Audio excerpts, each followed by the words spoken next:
Before we get started, I have a quick favor. I've been self-funding the Finding Genius podcast for 5 years now. I've done over 3,000 episodes. And as you can see on YouTube, we're up over 1 million views on the channel, which is fantastic. The next thing I really want to push on is to get up to 10,000 subscribers. Because once we do, we'll be able to put a donate button and we'll be able to solicit donations to help keep the podcast running and to also get the Finding Genius Foundation moving along. We have a big project studying anxiety, depression, and PTSD and working on a product to help people overcome these problems because I've seen them explode recently after the last 2 years of the whole virus situation. So if you would, please subscribe to the podcast. That would help us tremendously. Give us a thumbs up and check in the description for Buy Me a Coffee. It's about $5. If you could buy me a coffee, I'd really appreciate it. It would help keep the channel going, and I love coffee. Thank you.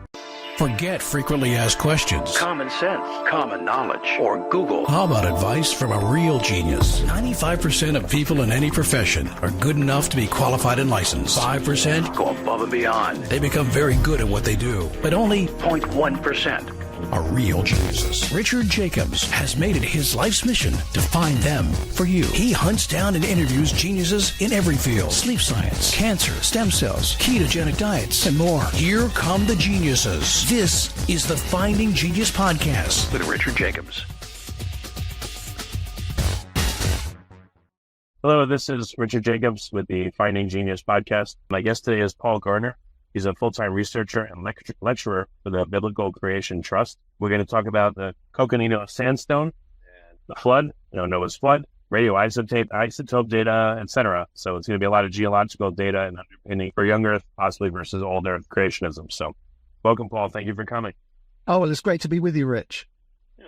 Well, tell me a bit about your background and how you started working with the Biblical Creation Trust, and then we'll talk about your work today. Yeah, sure. I'm a researcher and lecturer with Biblical Creation Trust, which is a small creationist organisation based here in the UK. One of our distinctives is our focus on research. We're involved in promoting and supporting research that contributes positively to the development of the young Earth creationist model of origins. And I think in many ways we sort of serve as an interface between the creationist research community and the church, the average person in the pew, if you like, by popularizing and promoting the kind of research that's going on at the more academic or technical level. My own background is in the natural sciences. My master's degree was in geoscience with a paleobiology emphasis at University College London. And for my thesis research, I looked at patterns and rates of diversification within the dinosaurs. So that's my sort of background. And since then, I've sort of written got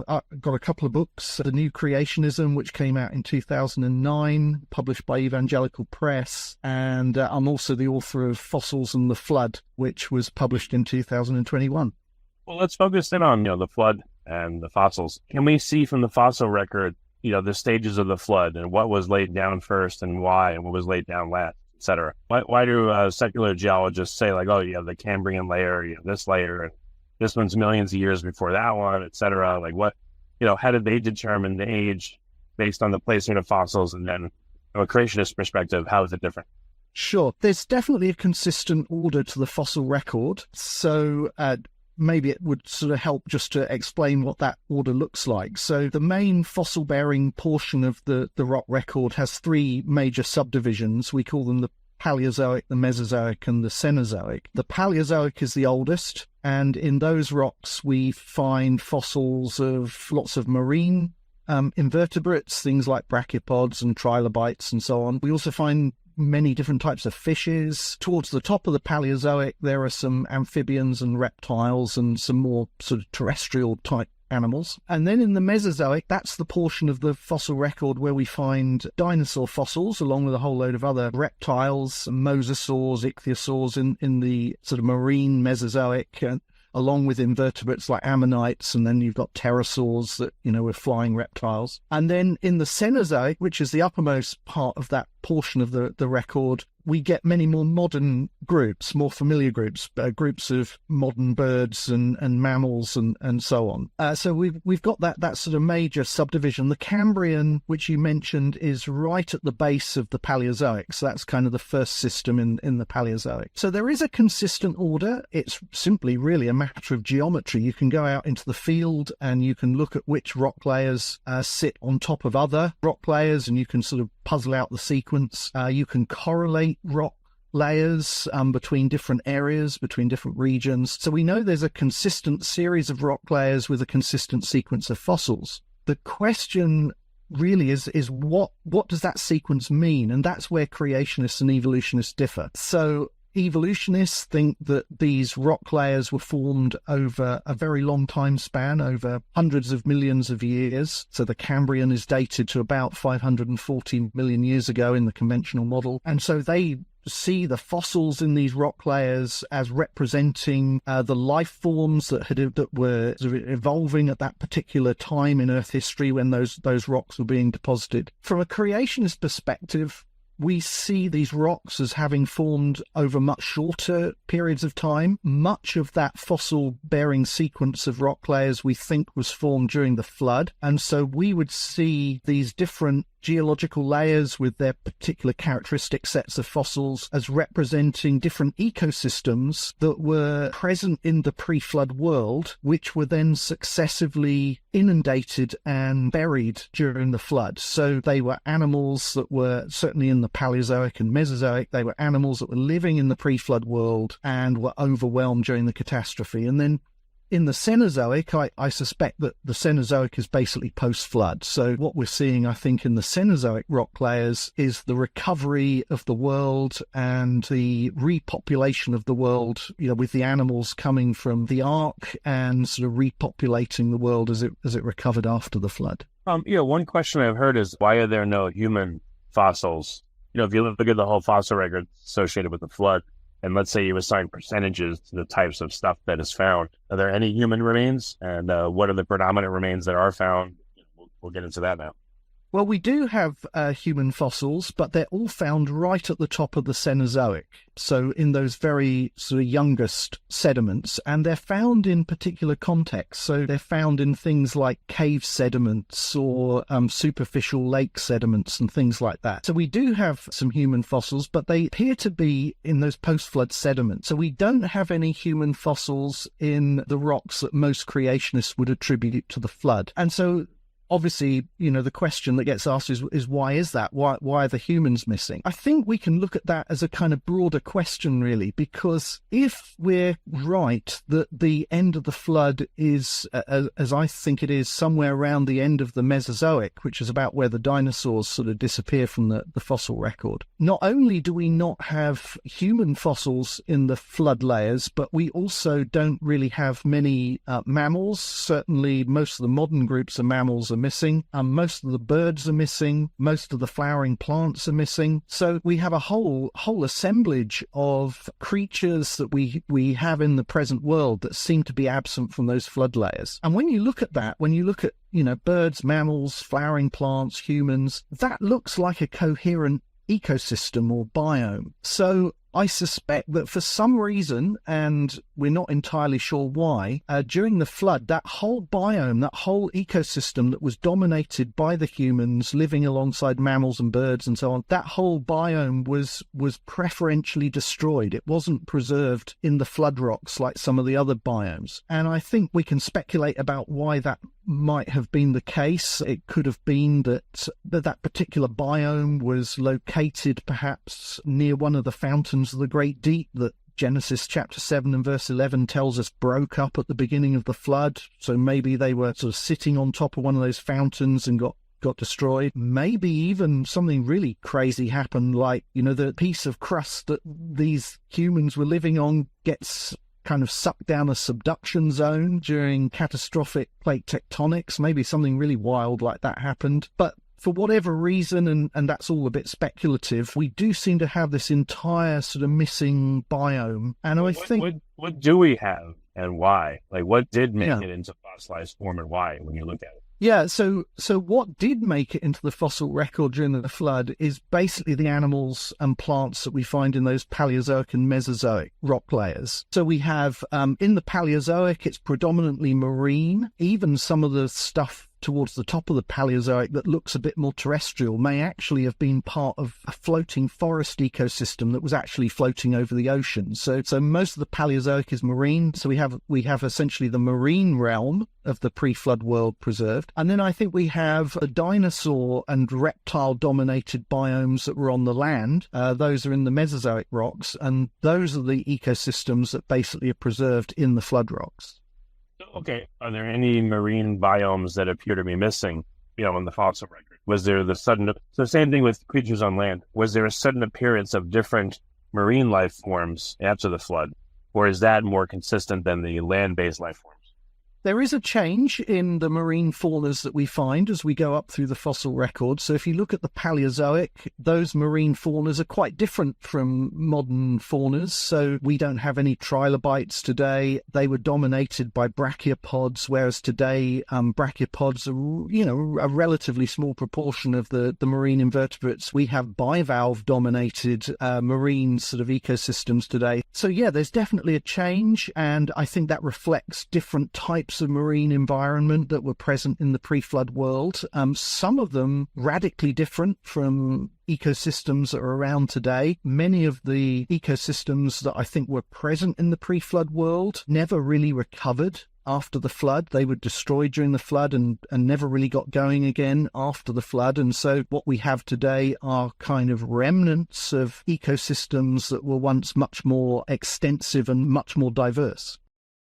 Before we continue, I've been personally funding the Finding Genius podcast for 4.5 years now, which has led to 2,700 plus interviews of clinicians, researchers, scientists, CEOs, and other amazing people who are working to advance science and improve our lives and our world. Even though this podcast gets 100,000 plus downloads a month, we need your help to reach hundreds of thousands more worldwide. Please visit findinggeniuspodcast.com and click on Support Us. We have 3 levels of membership from $10 to $49 a month, including perks such as the ability to see ahead in our interview calendar and ask questions of upcoming guests, transcripts of podcasts you're interested in, the ability to request specific topics or guests, and more. Visit findinggeniuspodcast.com and click Support Us today. Now, back to the show. So, again, if you compare the marine biomes and biota versus the land-based ones, is the change as dramatic? Is it far less dramatic? And what is that, if you lay them both side by side, the before and the after, what does that tell you? Looking at 2 different sets of biomes. The changes in the marine realm are every bit as radical, I think, as the changes in the terrestrial biomes. So if you look at the marine biomes that we have preserved in the Paleozoic, they're radically different to the marine biomes that we have in the world today. Same with the Mesozoic. I mean, the Mesozoic marine biomes are dominated by things like ammonites and a whole variety of other types of cephalopods that we, are extinct today. And you also have marine vertebrates that we don't have today living in those Mesozoic oceans. So you've got things like mosasaurs and ichthyosaurs and plesiosaurs. So, all of those organisms are now extinct. So there are really radical changes and big extinction events that have affected the marine realm as well as the terrestrial realm. What do you think it was like if we can create a simulation of this, like a VR simulation? I don't know if anyone's done it, but what would it have been like as a marine creature versus a land-based creature? As the flood starts and as it progresses, what would someone experience? Again, if I was a ichthyosaur or something, or if I was a small ammonite versus a large or a small land creature. Yeah, it's quite hard to answer that question because we're still trying to sort of puzzle out exactly how the pre-flood world was organized and arranged. The continents were not in the same places as today. They've been rearranged through plate tectonics. So it's quite difficult to sort of even go back and sort of reconstruct how the continents were arranged just before the flood. And then, of course, how were those biomes organized? How were they arranged? Where were the animals living? I suspect that many of those Mesozoic marine faunas were sort of inland seas that were somehow sort of alongside the terrestrial Mesozoic reptiles, because we find them preserved together in the rocks. The Paleozoic marine realm has got to be somewhere else because, again, that's different again. So it's quite hard to sort of in effect, what we have to do is we have to look at the fossil record and the order that we find in the fossil record, and then work backwards from that to kind of try to puzzle out what was the biogeographic structure of the pre-flood world. And that's quite difficult to do. It looks as if the flood began in the oceans. The Bible talks about the breaking up of the fountains of the great deep, and many creationists have associated that with catastrophic plate tectonics, the kind of breaking apart of the continents and the spreading that happened at the mid-ocean ridges that then caused massive sort of supersonic jets of steam as that new hot rock welling up along the mid-ocean ridges contacted with the ocean water and sort of flashed to steam. So it was a catastrophic event that seems to have begun in the oceans, and then that caused the shallowing of the ocean basins through the sort of thermal expansion of the new ocean floor, and that caused sea level to rise. And as sea level rose, the floodwaters encroached onto the land and began to sort of overwhelm the biomes that had existed on the land before the flood. So it was a transgressive event. Was there rain during the flood, you believe? I mean, before the flood, I guess supposedly there was never any rain. What about during the flood? I think there was rain before the flood as well. I think some people have sort of talked about, there was no rain yet on the earth, but I think that's referring specifically to the time sort of before man is created and placed in the garden to till and to keep it. So I think there was rain, there were seasonal variations. In fact, we have fossil trees in flood deposits that show evidence of, seasonal variations and so on. So I think that was going on before the flood. At the time of the flood, there was a very intense global rain that fell for 40 days and nights, and that could well have been related to the breaking up of the fountains of the great deep, because one of the things that in the computer simulations that have been done by scientists like John Gardner, you get these supersonic sort of steam jets where you get lots of ocean water entrained in those steam jets, and that water is propelled high into the upper atmosphere, and then of course it falls as a very intense global rain. So there was a huge amount of rain associated with the flood. And then after the flood, actually, there was also the immediate post-flood world was very wet, I suspect, because all of that catastrophic geological activity warmed up the oceans. So the oceans after the flood were quite warm compared to today. And when you get warm oceans, you get lots of evaporation from the surface of the oceans. That pumped lots of moisture into the atmosphere. And so the immediate sort of climate after the flood was warm and very wet. So lots of rain. Yeah. So I know you said it's hard to picture, but again, imagine you're a sea creature and the flood starts happening. Would you be, even in the water, would you be killed, boiled alive, or would all the oxygen leave the water and, again, you die that way? Like, what do you think happened to the marine creatures? When did they die? Or did it persist? And what happened? Oh, that's a very good question. So I think, people often think of the flood as mainly sort of affecting the animals that were on the land. They obviously drowned, but actually much of the marine realm was completely devastated by the flood. And when we look at the fossil record, obviously much of the fossil record, the vast proportion of the fossil animals that we find are marine animals. So there was huge destruction in the ocean realm, and that could have happened in a variety of ways. Obviously there was rapid sedimentation that could have buried lots of animals very, very quickly, captured them in sort of catastrophic debris flows and that kind of thing. But there were also chemical changes in the water, and very strange chemistry probably resulted in the deaths of large numbers of marine animals. The temperature was changing. There were probably lots of temperature changes. So there were all kinds of things going on in the marine realm that meant that much of the marine life died as well. And of course we see that in the sense that many of the animals, the marine animals that we see in the fossil record, have also become extinct. We don't have trilobites, we don't have ammonites, we don't have plesiosaurs and ichthyosaurs and so on. So huge devastation in both the ocean and the terrestrial realms. Well, what would it have been like for an animal on land or a person? It rains and rains and rains and rains. Oh no, it's not stopping. Things are really starting to flood. What do creatures and people do?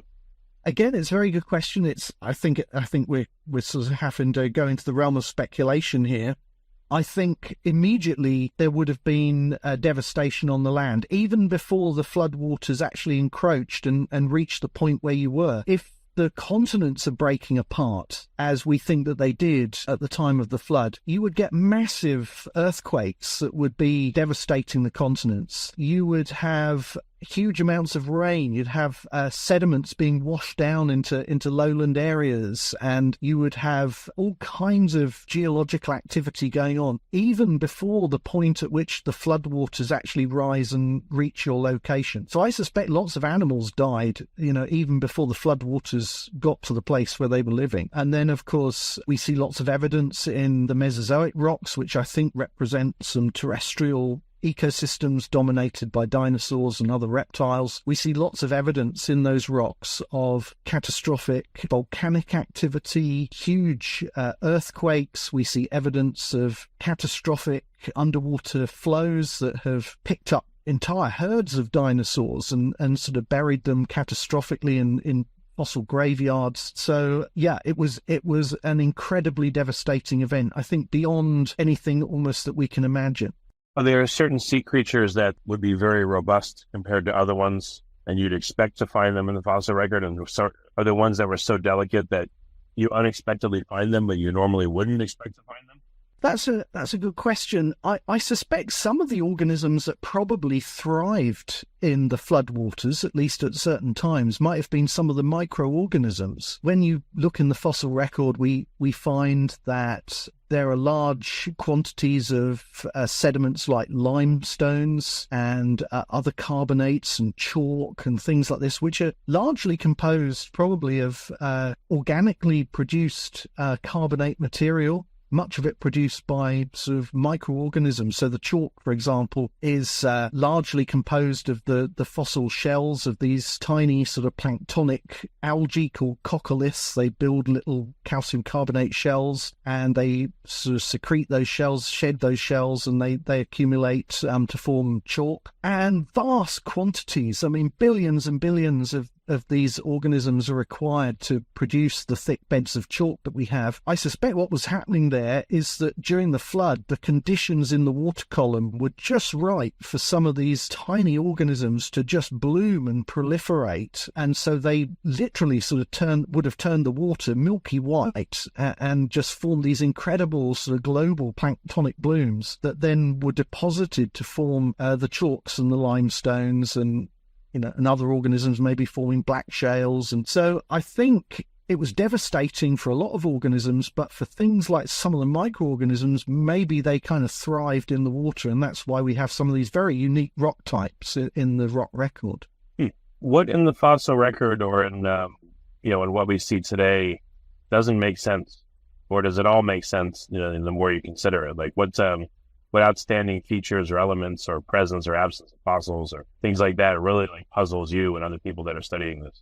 Sure, that's another good question. So we've already mentioned one, which is obviously the absence of humans, most mammals, most birds. That's a puzzle, and we don't have a full answer to that. One of the other things that I think we're still sort of trying to figure out is exactly how we produce the particular order of the fossil record. So I think we have a kind of first order explanation for why the fossils are found in the order that they are. It makes sense that the Paleozoic is the marine realm, the Mesozoic is the terrestrial realm, and I think we have some particular explanations. For example, the fossil plants in the Paleozoic in terms of a floating forest model, which kind of makes sense. But there's an awful lot that we don't understand about how the flood deposited organisms in the particular order, because some fossils have very narrow stratigraphic ranges, so you find them only through a relatively small thickness, if you like, of the fossil record and nowhere else. And it's quite hard to sort of understand how the flood could have produced such strict fossil zonation. So I think that's one. Why is there layering at all? Are there fossils that appear throughout all the layers, or is each layer segmented and you don't see what's in one layer and in the next one? Yeah, fossils are definitely zoned. So most fossils don't extend through the whole of the layers. I'm trying to think, if there are any fossils that extend, completely unchanged through all the layers, but most of them are restricted to particular horizons or particular parts of the record. Some have longer stratigraphic ranges than others. Some are shorter, some are longer. But what about the borders? Are they clean cuts? Like you'll see fossil group A, and then all of a sudden, within an inch, then no more of them, and it's totally different, or what? Yeah, absolutely. I mean, that certainly happens. So, the classic example, of course, is the dinosaurs. So we have dinosaurs in the record from the upper Triassic right through the succeeding layers, right up to the top of the Cretaceous. And then at the top of the Cretaceous, bam, they've gone. We maybe have a few sort of reworked dinosaur bones in the earliest Cenozoic rocks, but they're just bones that have, or teeth that have been sort of reworked out of the Cretaceous rocks and included in the younger rocks. But in terms of articulated dinosaur skeletons, they just disappear at the end of the Cretaceous, and it's very sudden. There they are in the rock record below what we call the Cretaceous Paleogene boundary, the KPG boundary, and above that boundary we don't find dinosaurs. They've gone. And we see similar sort of patterns elsewhere in the record with other organisms too. If things were not in a liquid state, but immersed in liquid, churned and moved, I mean, how much would the density of the different fossils and everything play a role, especially in an aqueous environment? Would density have a very, very strong role? So therefore that would have segmented fossils in a certain way? It certainly would have played a role. So the hydrodynamic sort of qualities of particular fossils and shells and so on, that certainly would have played a part. But I don't think it can't explain the fossil zonation that we see, because we find organisms that you would expect would have very similar hydrodynamic qualities, and yet they're actually found in very different parts of the geological record. So I don't think that explains everything. I think the way to think about it is that it's mostly, I think, an ecological sequence. It's telling us something about the ecological structure of the pre-flood world. But then the question is, how does that ecological structure in the pre-flood world get preserved through the flood? And I think we have to envisage sedimentary processes in the flood that are picking up entire ecosystems, entire biomes of organisms, and actually transporting them en masse. Organisms that were living together in the pre-flood world are somehow being transported together as an assemblage and then deposited together. And that also may be telling us something about the nature of the sedimentary processes that are happening during the flood. So it's not the kind of turbulent deposition in the sense that, organisms from different ecosystems are being completely churned and mixed up and then deposited together. We're seeing what look like very coherent ecosystems being preserved in the flood rocks. Yeah. Okay. So would that explain why there's a sudden change in the layers? You carry an ecosystem en masse. Once it's moved and deposited, then there's no more of it. So there's a sudden drop off in that kind of material, and now it's replaced with something else. Yes, I think that's exactly right. Of course, we still have to puzzle out some of the details of that and work out exactly what's going on. But I think you're absolutely right that you're seeing ecosystems buried, and then of course once that ecosystem is buried and other material is being deposited with, including organisms from another ecosystem, then you get this kind of abrupt change in the fossil record where suddenly the organisms are different. And I think that's what's happening. I think it's the flood is preserving that ecological zonation from the pre-flood world, which is good in a way because it helps us then to sort of work backwards and work out what that biogeographic structure of the pre-flood world would have been like. Is there a big variation worldwide in the composition of the different layers? There are consistent patterns. So, if wherever you look at the Mesozoic, you'll find ammonites and you'll find dinosaurs. And wherever you look in the world at the Paleozoic, you'll find trilobites and brachiopods. But the specific makeup of those faunas is sometimes different. So if you look at the kinds of trilobites that, let's say, you have in North America, and you compare them to the kinds of trilobites that we have over here in Europe, they will actually be different. There are kind of different provinces. And that also is telling us something about, those biogeographic provinces and how they were deposited, and also about plate tectonics. Maybe these faunas were separated at one time, by an ocean, just as they are today, and that's why you're seeing different faunas in North America than you are in Europe. And the same in the Mesozoic. There are certain dinosaurs that you'll find in Africa, and they're different to the dinosaurs that you find in North America. There are some commonalities, some things that they share in common, but they're often the specific makeup of those assemblages of fossils will be a bit different. And so there is this kind of geographic provincialism as well. What are the great mysteries of the flood to you, even after you've studied it for so long and in so many ways? What really puzzles you? I think the big one for me is one that we've already talked about, which is fossil zonation. And I think we've begun to make some progress in understanding fossil zonation, but I think there's an awful lot more to do. I think we're only at the beginning of that process. So that's still, for me, I think one of the biggest areas that we need to do some work in. One of the other areas I suppose I could mention concerns what appear to be fossils in situ faunas. So things like fossil reefs. There are places in the rock record where you have things that look like coral reefs or other kinds of reefs, and in the conventional model they're interpreted as structures that grew there in the place where we find them today. I think from a flood perspective, these fossils have to be transported. They can't have sort of grown there over a long period of time. And I think there's, when we look at some of these reef structures, we see evidence that maybe they're not really true reefs.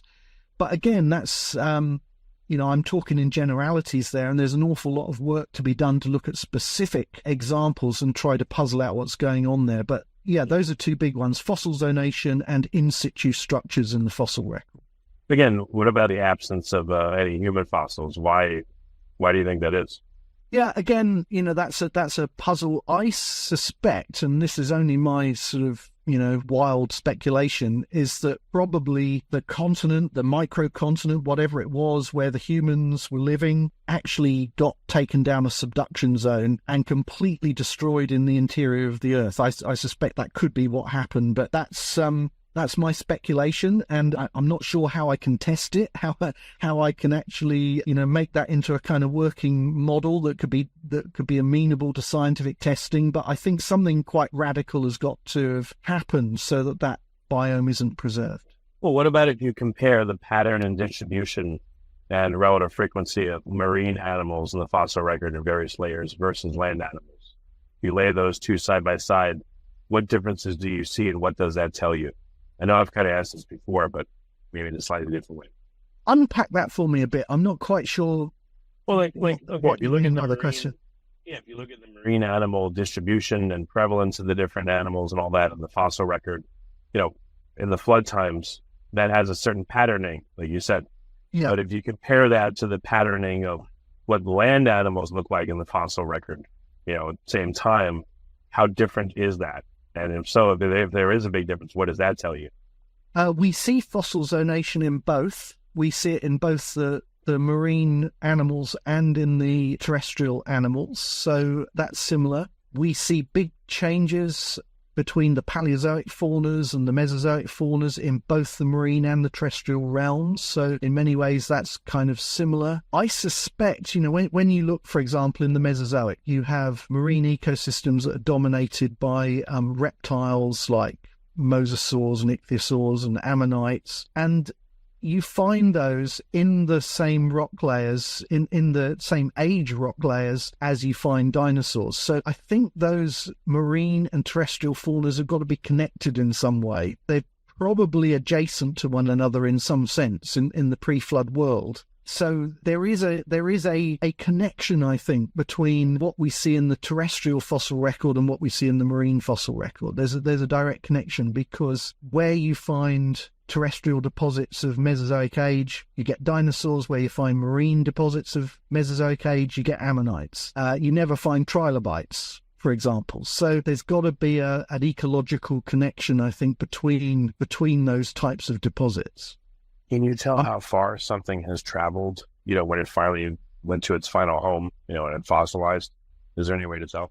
That's a very good question. Sometimes you can sort of do provenance studies, and you can sort of work out where organisms might have come from, or how far they've been transported. And obviously some fossils have undergone abrasion or have been disarticulated, and you can make some inferences perhaps about how long the organism has been dead, or how long it's been undergoing transport. Not always, though. There are it depends partly on the mode of transport. So if you have laminar flow transporting fossils, then the fossils don't get abraded as much as, say, if they're entrained in a turbulent flow. So it's not always possible to tell the distance of transport purely from the quality of preservation of the organism, because it does depend to a large extent on the nature of the transport process.